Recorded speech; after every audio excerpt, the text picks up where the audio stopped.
Friends, അപ്പം ഇന്ന് രാവിലെ വളരെ അധികം വേദനകരമായ ഒരു വാർത്തയാണ് കേട്ടത്. അത് കേട്ടപ്പോൾ തന്നെ ഞെട്ടി.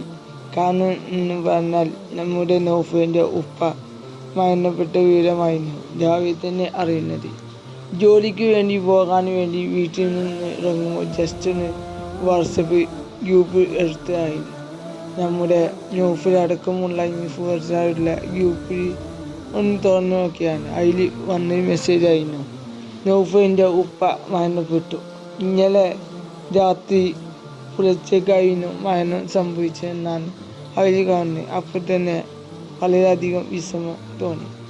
കാരണം കുറച്ച് ദിവസം മുമ്പ് ചക്കയുടെ കല്യാണത്തിന് അന്ന് നൗഫലിൻ്റെ ഉപ്പാനെ ഞാൻ കണ്ടതായിരുന്നു. ആദ്യമായാണ് കണ്ടത്.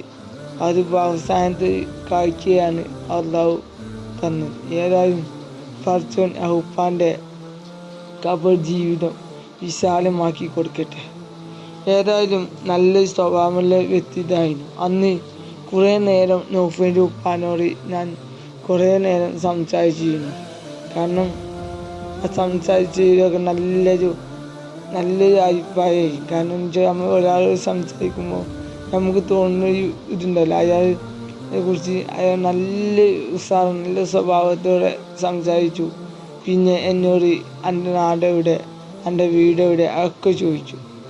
അതൊക്കെ നല്ല ഉത്സാഹമായി ചോദിച്ച് നല്ലൊരു ഇതായിരുന്നു. അവസാനം ഞാൻ യാത്ര പറഞ്ഞ് പോന്നു നൗഫലിൻ്റെ ഉപ്പാനോട്. ഏകദേശം 2-3 ദിവസമായി നൗഫലിൻ്റെ ഉപ്പ വളരെ അധികം ക്രിട്ടിക്കൽ സ്റ്റേജിലാണെന്ന് അറിയുന്നുണ്ടായിരുന്നു.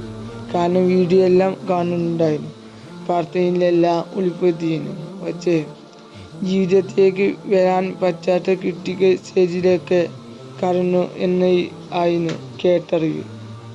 ഏതായാലും ഇനി ആ ഖബർ ജീവിതം പടച്ചവൻ വിശാലമാക്കി കൊടുക്കട്ടെ.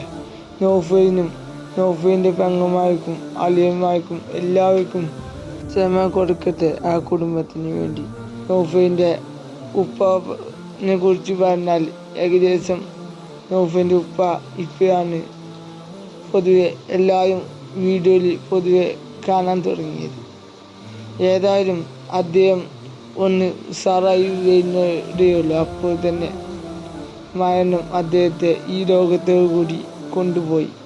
അദ്ദേഹത്തിൻ്റെ അവസാനത്തെ ആഗ്രഹം വരെ സഫലീകരിച്ചു. ഇനി സഫലീകരിക്കാനുള്ളത് നൗഫലിൻ്റെ വീടും പുതിയ വീടിൻ്റെ പരിപാടി മാത്രമായിരുന്നു. ഏതായാലും വളരെ അധികം സങ്കടമായിരുന്നു ഇന്ന് ആ വാർത്ത കേട്ടപ്പോൾ. ഏതായാലും നൗഫൽ അവൻ്റെ ഉപ്പാനെ എങ്ങനെയൊക്കെ എത്ര ചികിത്സ കൊടുത്തിട്ടും ജീവിതത്തിലേക്ക് കൊണ്ടുവരാൻ പരമാവധി ശ്രമിച്ചിട്ടുണ്ട്. കാരണം അവൻ്റെ ഓരോ വീഡിയോ കണ്ട അറിയും. ഇപ്പോൾ ചക്കയുടെ കല്യാണം കഴിഞ്ഞ മുതൽ തുടങ്ങിയതായിരുന്നു ആസ്പത്രിയിൽ ഓരോ ഇതിലും നൗഫലും കുടുംബവും ആസ്പത്രി കടക്കുന്നത്. ഏതായാലും എല്ലാവരും ഈ വീഡിയോ കാണുന്ന എല്ലാവരും ഓരോരുത്തരും ആ ഉപ്പാൻ്റെ ഖബർ ജീവിതം വിശാലമാക്കി കൊടുക്കാനും ആ ഉപ്പാക്ക് വേണ്ടി പ്രാർത്ഥിക്കാനും ദിക്ർ ചൊല്ലാനും എല്ലാവരും ചെയ്യുക. നിങ്ങൾ ഓരോ ആളുകളും ചെയ്തു കഴിഞ്ഞാൽ ആ ഉപ്പാൻ്റെ ഖബർ ജീവിതത്തിൽ അത് മുതൽ കൂട്ടായി ആ ഉപ്പാൻ്റെ അല്ലാഹു തആല സ്വർഗം പൂന്തോപ്പാക്കി കൊടുക്കും ഖബർ ജീവിതം. അപ്പോൾ എല്ലാവരോടും ദുആ ചെയ്യണമെന്ന് പറഞ്ഞുകൊണ്ട് നമ്മൾ ഈ വീഡിയോ അവസാനിപ്പിക്കുന്നു. എല്ലാവരോടും അസ്സലാമു അലൈക്കും.